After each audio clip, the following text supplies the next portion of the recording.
In today's video, I'm going to teach you how to use subitems and subtasks in Notion. If you manage projects, track tasks, or organize anything inside a Notion database, subitems can make your workspace much easier to structure.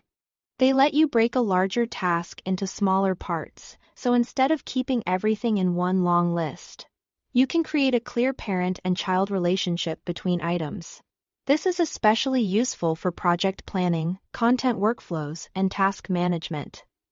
To get started, open the database where you want to use subitems. In the upper right corner of that database block, click the three-dot menu to open Database Settings. This is where Notion keeps many of the options that control how your database works. So if you ever need to adjust the behavior of a database, this is a good place to check. Once the Settings panel is open, scroll down until you find the Subitems option.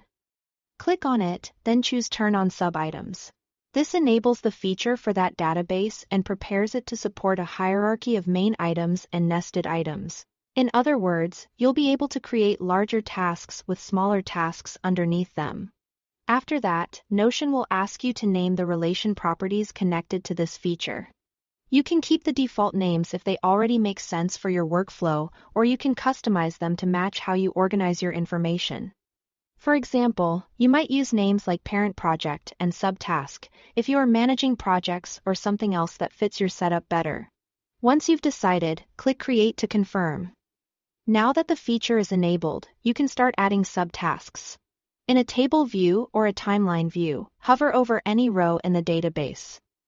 As you do, you'll see a small arrow toggle appear to the left of the item title. Click that arrow to expand the item's subitem area. Then click Add Subitem. From there, you can create a smaller task directly under the main one. This makes it much easier to keep related work grouped together. And it also helps you see the bigger picture without losing track of the details. If you are building more complex project systems in Notion, this feature can save a lot of time and keep your database much more organized. Thanks for watching.